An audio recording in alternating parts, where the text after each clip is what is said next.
He's been a cop for 7 years and never seen any injustice.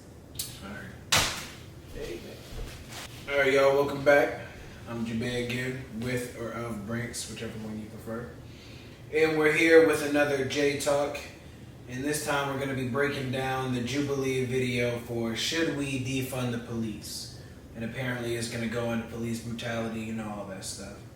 So I'm going to try to go into this as unbiased as possible and really hear out both sides. But as of right now, I think we should defund the police. But let's see what they have to say. I'm afraid. I'm afraid when I see the police every single time because I don't know what that interaction is going to lead to.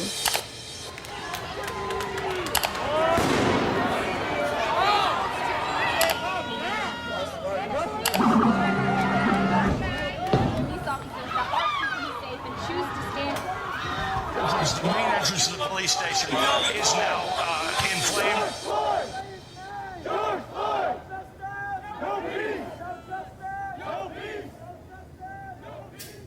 My name is Brian. I'm 28 years old. I'm a police officer in Michigan. I've been doing this for 4 years. My name is Gloria. I'm with the Youth Justice Coalition based in LA, and I'm 24 years old. My name is Dorian, 30 years old, from Compton, California. I'm a peace officer. My name is Will. I'm 42 years old. I'm a former police officer. I did that for about 18 years. My name is Ethan. I'm 19 years old. I'm from Indianapolis, Indiana. I'm a junior supply chain management major from D. Howard University. So my name is Hennessy. I am 22 years old. I'm from New York City, and I'm just a simple protester. Turn your camera off if this is not true for you. I've witnessed police brutality. I mean, it's happened more than one time, and the 2 times that it's happened, it's been because I've been pulled over, because I've been with my friends that have like tattoos, and just like being told to get on the ground, like just listening to the officers' demands and still being pushed to the ground, but also seeing officers get really upset if you begin to like ask for an attorney or a lawyer. I mean, when I was attending the Indianapolis protest for Drayshawn Reed, when after the protest, when I was going to my car, I was seen by 4 officers, but I see my car, so my car over here across the street. So I'm just like, excuse me, officers, like, there's about 4 of them. So I was like, I'm trying to get to my car. And they were like, no, go home. And one of them pushed me, which I seen as unnecessary.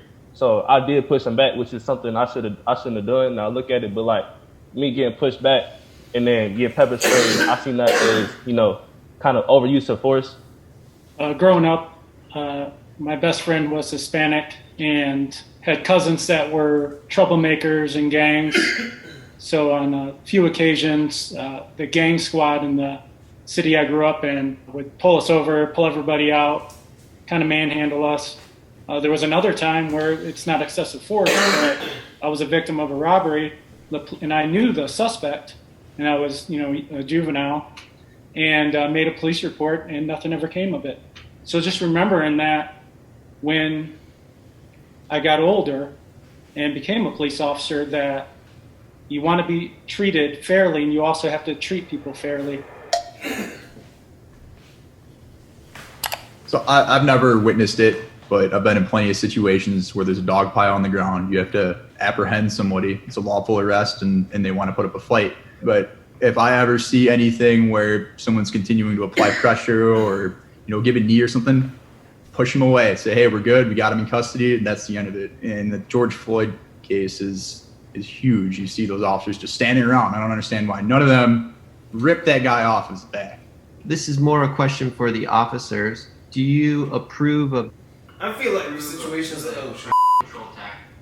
I feel like in situations like that, when somebody is a police officer and they say they've never seen any type of police, injustice or, police brutality, I feel like that's them really just covering their or covering up for the people they work with.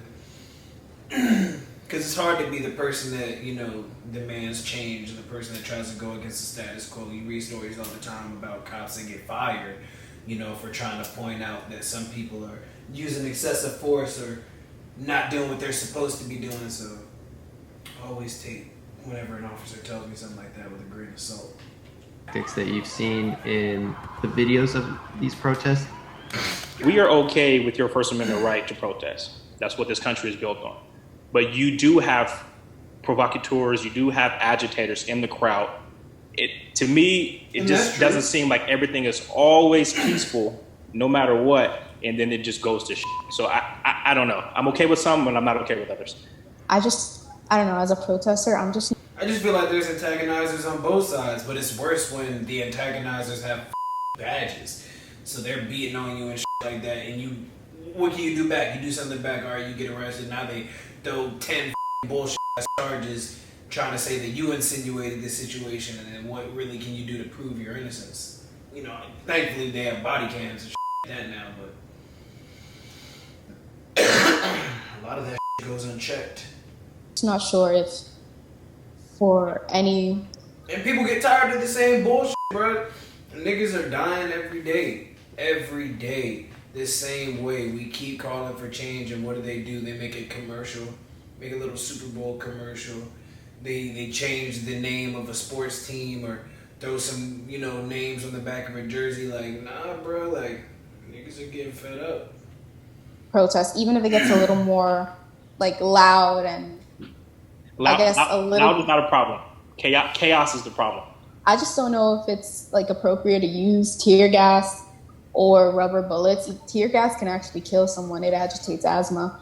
And rubber bullets can cause serious damage depending on where you hit. It made one woman go blind. You know what I mean? I just don't know if that's appropriate. I'm perfectly okay with that.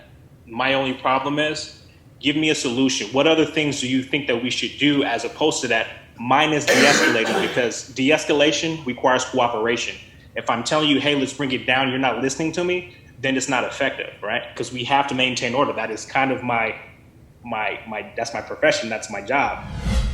Looting and destruction of property are acceptable parts of protesting. I think it is acceptable. And I know I'll be challenged for this at every single stage, but I think that, one, we need to recognize that we're on stolen land. Two, we need to recognize that folks that have been completely robbed and stolen from their land, their people, their roots. And I think that what people need to really, instead of focusing and putting all that hate on people that are looting, think about what caused all that anger. Look at this nigga. Oh, I can't wait to tear her ass up. Nah, what I'll say on that is, and that's a touchy subject. I'll say that when you push somebody farther, far enough, people do snap. Now there are some jack that do just look for any opportunity to, hey, let's go do some bad shit. All right, bet we can say we did it because of this. There are some people like that just take advantage of the situation. And then there are some people who are just fed the up, and it seems like nothing changes until people start wilding the out. Again, peaceful protests and everything. And even when people do try to have peaceful protests, you do see resistance there. Them still using tear gas or finding an excuse or sending people out to make it, out to be something that's not peaceful so they can use excessive force or anything like that. You see a lot of that kind of stuff. But when it comes to looting, I don't condone that, and I'm not saying people should do it, but a lot of the times, that's when you'll see change, when you start messing up with money. Whenever you start holding out the money, when you stop spending, when you start looting or making it so that people can't go into work and stuff like that, that's when you start to see a little bit of a give. In my opinion, I could be wrong. Let me know in the comments. How do you feel?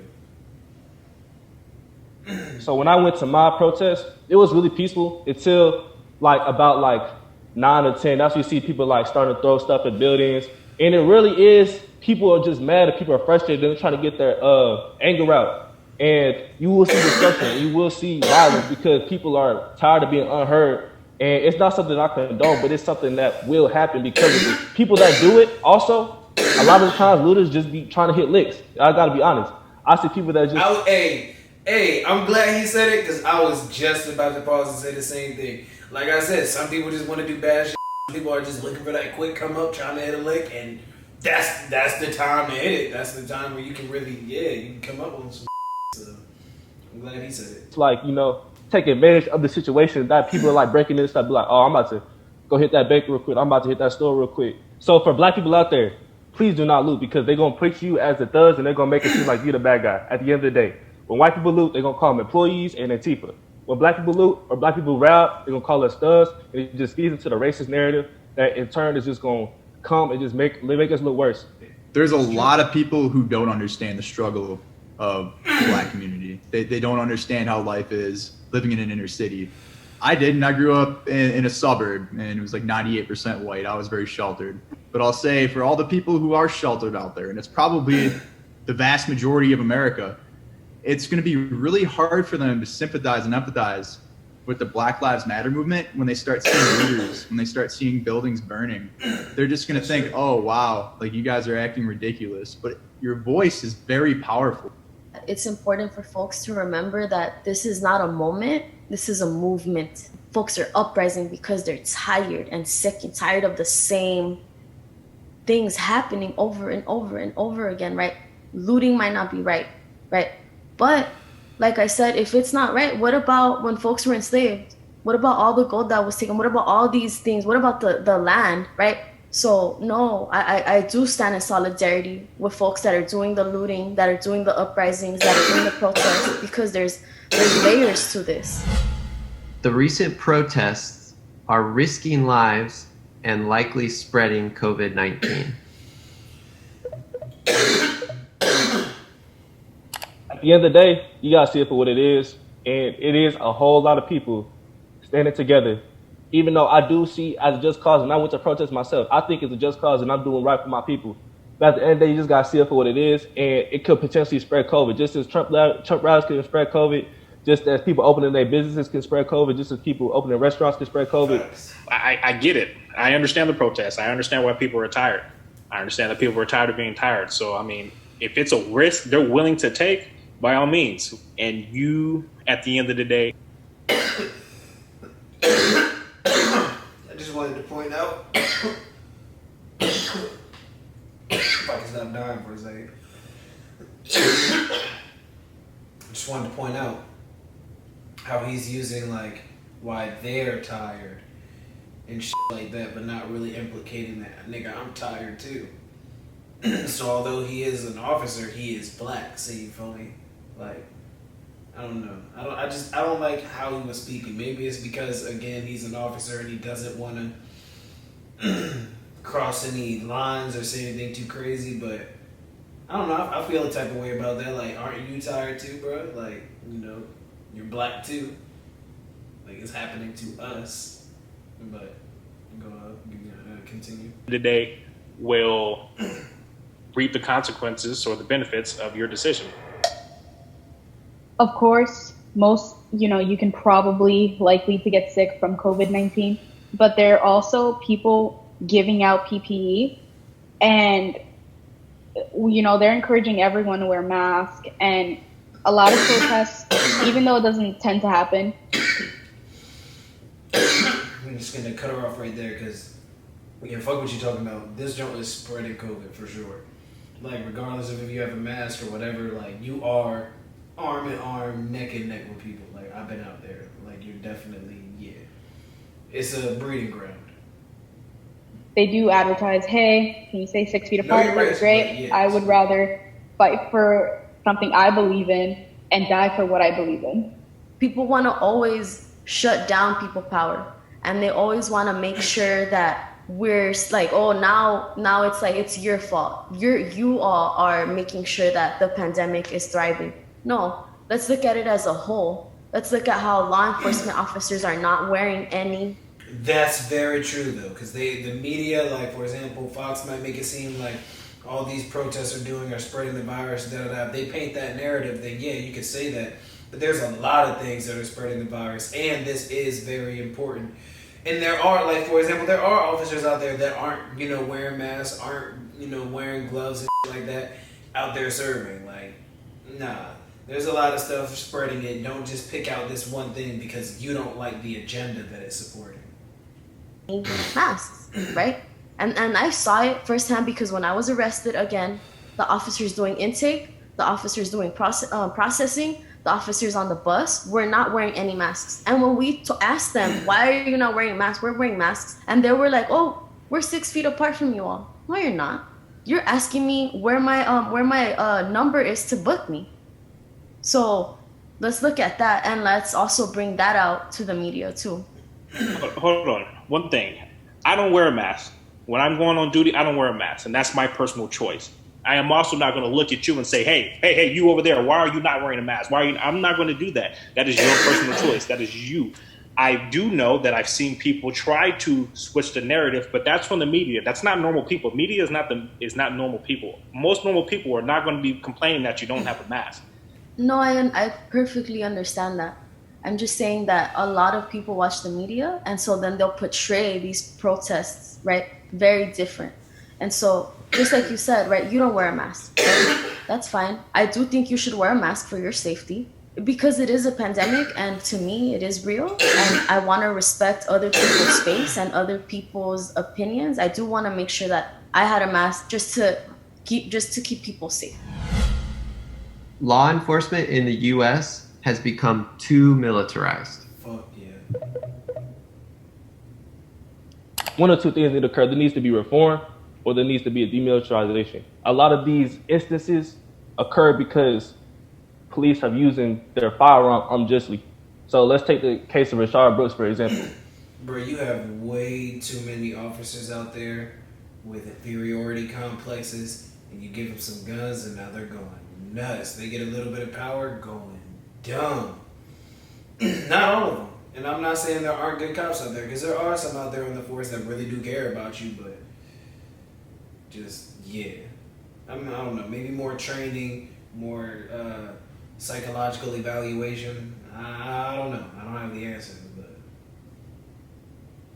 It all started because he was asleep at a McDonald's. It was something so light that ended with him getting shot in the back. You see what I'm saying? So at the end of the day, it's like, why do these things get escalated so much where these things have to occur, where lethal force has to occur? You could have chased him. You could have found him later. Like, at the end. And getting shot in your back 7 times with your sons in the car, and you don't have a weapon on you, like, but somebody could murder 2 people in a sea of people holding a fully automatic or semi-automatic rifle, and you're running towards hundreds of cops, and they're all letting you pass? Fool. What is the difference in those 2 situations? What's the difference? Dylan Roof shooting up a church, killing 9 people, 9 African American people in a church, and then they took him to Burger King, bruh. They took him to Burger King. Like, bro, what's the hey, man. People try to argue that, but at the end of the day, like, you gotta be real. Like, Later, like, at the end of the day, there's other ways around it other than lethal force. I wanted to go back to what Dorian was bringing up around, like, what do we do? Maybe if officers weren't killing people, maybe that would be a solution. Maybe if in LA County, LAPD wouldn't have killed around 900 people, right? 900 individuals. And when we're talking about over militarization of law enforcement, why is it that there's a helicopter, that you all have SWAT? What type of guns do you all have? All the weapons that you all carry, what's really necessary? Because tax dollars are paying for that. Maybe we need to clarify what militarization means, right? Because you say that, what weapons are you guys using, right? There are 3 deadly weapons in my vehicle at one time. My service pistol, my shotgun, and my rifle. The other tools that I have are tools that I'm going to use so somebody doesn't end up dying. So my taser, pepper spray, my baton. Granted, can we be trained better? Absolutely. I don't train that often. I should. But when you say that it's over-militarized, I'm not understanding what that means. I don't use military weapons. So I just want to point out that we as police officers, we don't want to kill people. Okay, and I can hear what he's saying there too. Because I'm not gonna hold you, there's some niggas that are busting at the feds and busting at the cops, like, and them niggas have big boy toys. So they do need it in certain situations. So for certain situations, you might want them to have, a little bit more bang for the buck.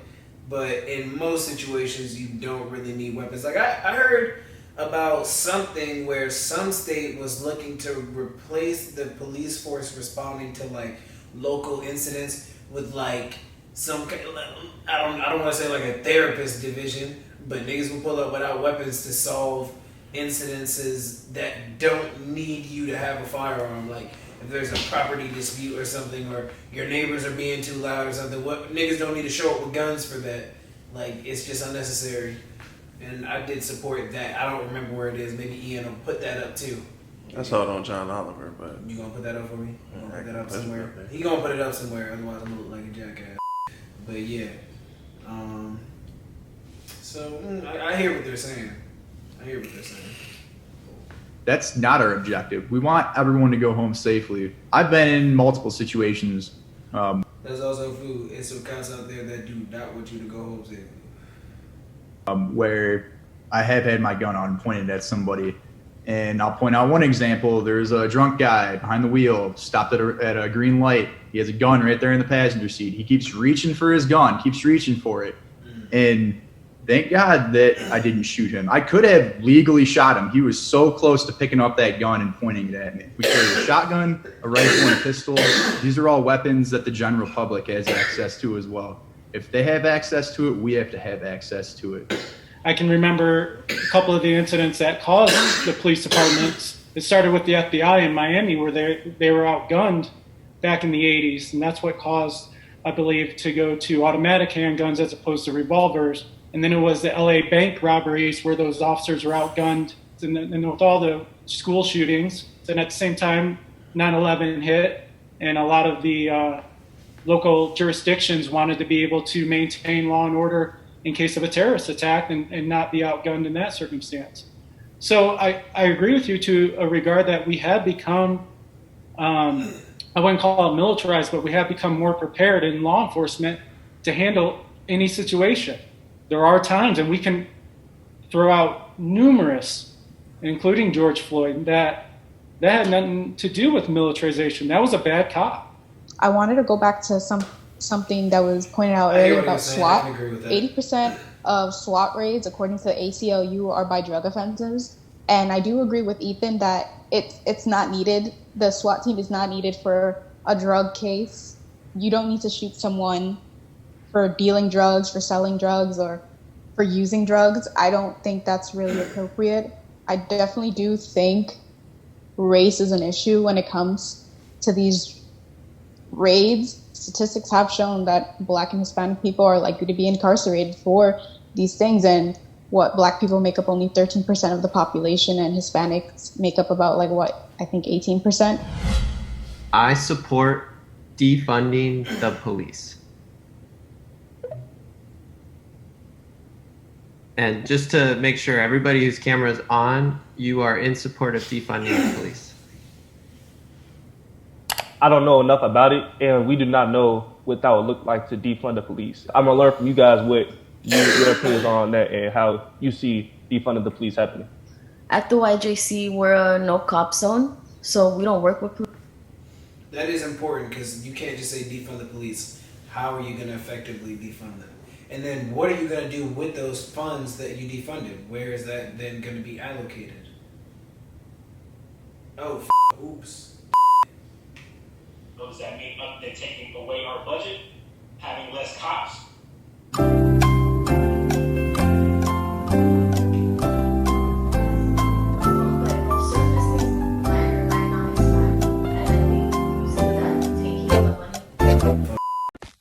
Seconds later. Police, we don't allow police in our space, and we've been calling for 5% of law enforcement's budget, which is a campaign that we have that's about defunding the police.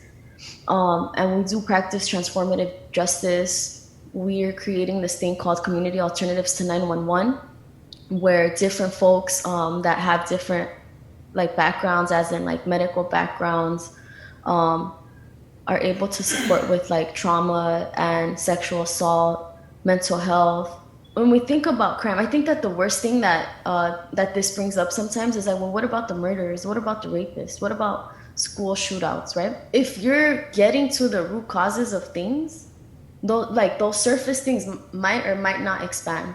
And I think using that, taking the money from law enforcement and again, like putting that into schools, putting that into parks, putting that into youth development, youth jobs. I've heard these plans where people will, I would say, minor mental health crises, neighbor disputes, civil. I'm okay if you defund the police, if that means you're taking resources from policing, shifting it to those other departments or whatnot, and having them handle it. So I can go out and get the murderers or rapists and this and that, the robbers and all that stuff. It's just rhetoric to me is important. When you say defund the police, okay, I'm gonna take that as literal, and then what the hell does that mean other than taking away our budget? Having less cops, but we're still dealing with the same amount of workload that we were doing before, you're going to burn me out. So I disagree with defunding the police. I do completely agree. You need more money being pumped into these resources, especially in these inner cities. The school system's a joke, and it's all over the nation. You know, why is it that I got to go to a school where I had all these sports programs that were completely paid for, and I had a business club I got to be a part of. These other communities don't have that, and it's not fair. But defunding the police, I also think is a bad idea, because if you just take money away, the problems aren't going to solve themselves immediately. So I think money's going to have to come from elsewhere. I mean, you look at all these monopolies getting away with tax evasion in our country. That's disgusting in itself. Why are these huge corporations getting away with so much? They're getting richer and richer and richer. Meanwhile, the people at the very bottom, the low income, are just going to keep getting stepped on unless things change from the top. You got to remember that if you want the best and the brightest police officers, you got to pay for it. And also, you start taking away funding from police departments and cities, those extras that really help, like the advocates and the assistants and those social workers, they're going to be the first to go. And it's going to be the patrol officers that stay. 2011, 2012, Governor Christie took away money from New Jersey. Camden was forced to cut 20% of its budget. The Washington Post did a great article on this. And what happened is they had a strong police union, so they went in and got rid of the police by taking away the whole department, brought in a county sheriff's department to cover it. Crime went down because they did the whole broken window theory. But what did go up was excessive force complaints. So the numbers are always skewed, but at the end of the day, it took the activists and it took the citizens working with the police to get both the crime down and to get the use of force and the police officer complaints down. Now, I think Dorian hit it spot on, because if this was to occur, maybe relocating these resources elsewhere where people won't always have to feel like, oh, I'm going to call the police, every situation. We got Karens up in Manhattan calling the police on black men for bird watching and doing normal things. Like, police should not be the first ones to call for every little situation.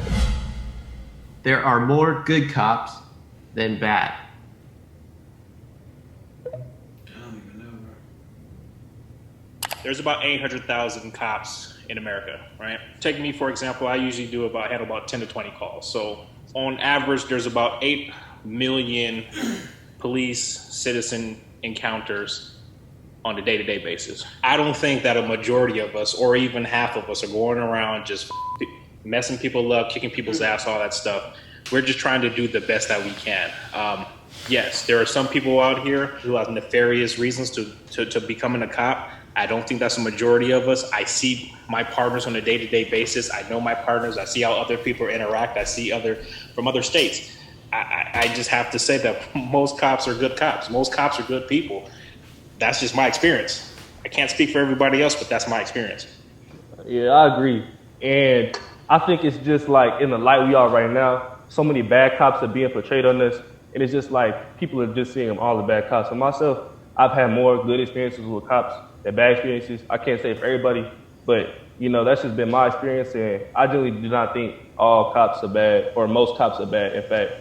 I think it's important to point out, too, that law enforcement is one of the only professions where one incident, we all get lumped into it. A teacher sleeps with an underage student. We don't go around saying all teachers are bad.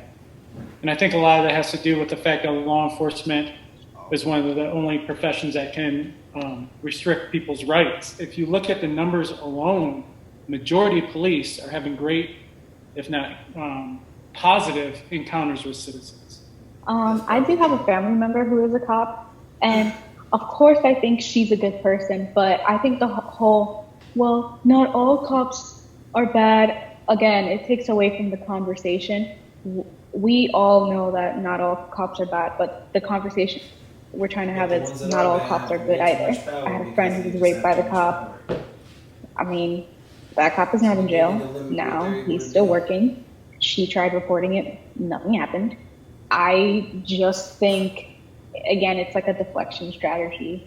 The reason why we get like, what the fuck, right? What did I do? Is because rhetoric. I'm not going to tell anybody how to speak, but rhetoric is very important, right? So when you say cops kill people, I've never killed anybody in my life, right? So you automatically have brought me into that conversation. So what? I'm like, no, not all cops bring people. I'm not trying to go away from the subject matter, but when you do a broad thing like that, because like I said, I'm like, damn, what? This is not about good cop, bad cop. It's about that the system needs to be dismantled as a whole. It's about remembering how this system was built, the system of policing, right? And it was built to catch slaves. It's about the fact that you all work for institutions that continuously show up to hurt, harm.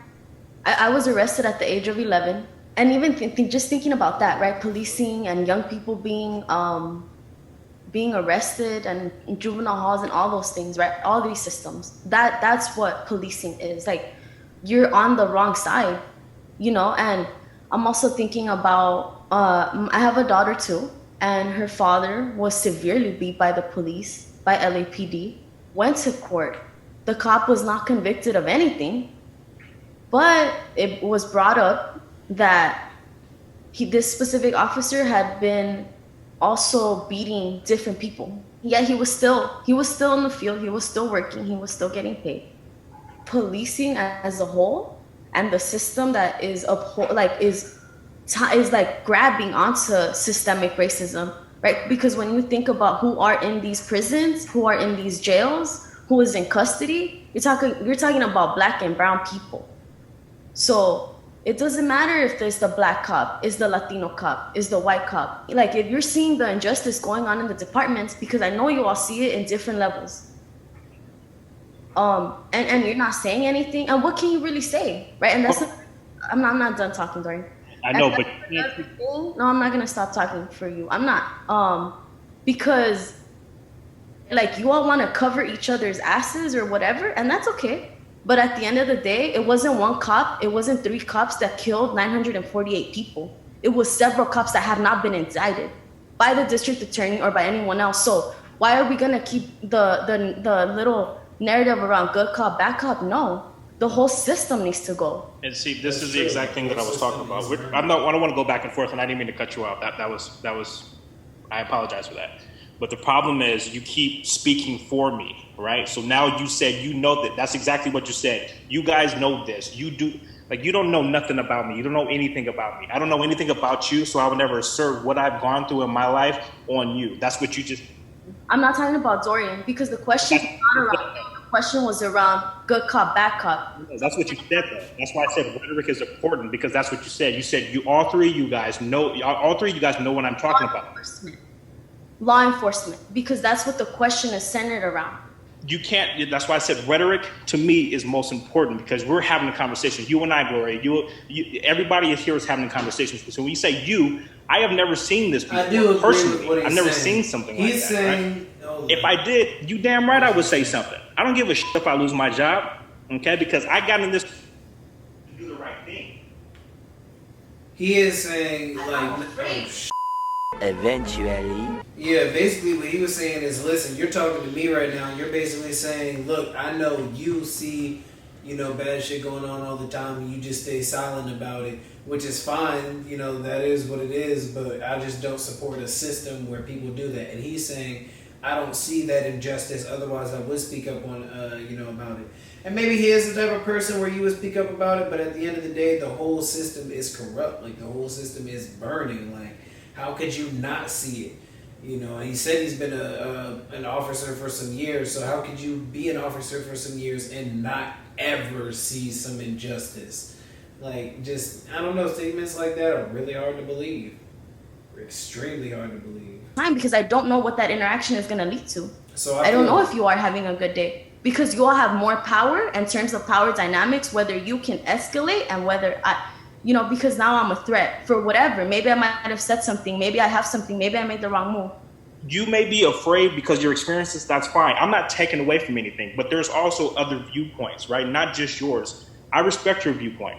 Right? I would actually recommend, because you're afraid, to go on a ride along to see what we do. You may not want to. I got you. I'm just saying, just to see, because people think I'm 30 years old, right? I've only been a cop for 7 years. That doesn't take my sense of humanity out of me just because I became a law enforcement officer. Right? He's been a cop for 7 years and never seen any injustice. Why the you lying? Why you always lying? Come on, bruh. Cap. 7 years. Cap. All right? I'm not taking anything from anyone. I think our country will make it through these divisive times. I mean, I think we would. I know we will, because this is a stepping point for our country, and people are waking up and wanting a better nation for everybody, for all of us. At the end of the day, there might be bloodshed, there might be lives lost, there might be tears cried or whatever. African American people in this country been through 400 years of slavery. We've been through Jim Crow. We've been through the '60s. We've been through everything. So we definitely gonna make it through. I think it starts with what we're doing here. It starts with communication.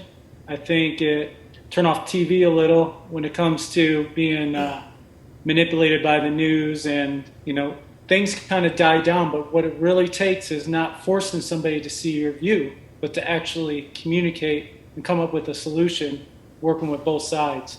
And I think if we do that, then we'll definitely be stronger from it. It's what we don't know that scares us. But when we open up and see other people's points of view and see how other people live and their expectations, I think we can get a lot farther. I was a part of a protest they're called the New York City Students for Justice, and we're talking high schoolers who are 17 and 18-year-olds. They're organizing their own protests that thousands of people attended. It gave me a lot of hope, because I'm like, these kids are going to get far. I definitely think they're the future for our country. You guys saying that gives me hope, because I guess I'm cynical. I think that I think we're going to destroy each other before that happens. You're right. The younger people, the younger generation are the future. And like Will said, it all starts with conversation. So I'm going to change my answer now. I agree. I think so I'm sorry to be so negative, but I think all of us, law enforcement and the communities we serve, I think we want to work together. We need your guys' support to do our jobs. But the fact of the matter is, there's so much corruption out there at the higher levels, and I don't think it's going to change. I think the more that we communicate on our levels is really important, and it can somewhat keep the peace. But as a whole, things are not going to change until the higher ups start doing something about what's happening in America. Yeah, I'm just really I want to acknowledge the fact that if these systems don't change, we will continue to be uprising. We will continue to have protests, have demands, have solutions. And I was really just remembering all the moms that I've heard had their loved ones or their sons killed by law enforcement. And what would they want to see? What justice do they deserve? Right? What justice does George Floyd deserve? Does Waukesha Wilson? Does Breonna? Right? Like and it's so many. What justice do they deserve? This is not gonna stop until we have change. You guys are all great. I appreciate you. I'm gonna ask that you all log out and just kind of say goodbye to each other and close it. It was Hey, great. everyone. Bye, guys. Can I ask Gloria something though? No. Oh damn. Everyone, you guys be safe. good episode. I enjoyed that one. All in all, I would support defunding the police. Oh, damn. Do I have it? After the episode, please stick around for a word from our sponsor, Skillshare. I get 2 months of Skillshare Premium for free, and hear about one of the courses that's keeping me sane during my time in isolation. One eternity later. Oh, you see it? Where is it? It's right in front of Where? me. In the cupboard. Oh. All in all, I support defunding the police. I do think that there should be, like I said, I don't want to call them a fucking therapist unit, but just like, you know, some kind of unit where people go out for all the minor incidents, anything where you don't require a gun, like a social worker or something to show up and resolve it. I would support funding that or some kind of movement like that. Alright, but yeah, we'll see you again in the next J Talk. Let me know how you feel. Like, comment, and subscribe. And yeah. Cut me out, Ian.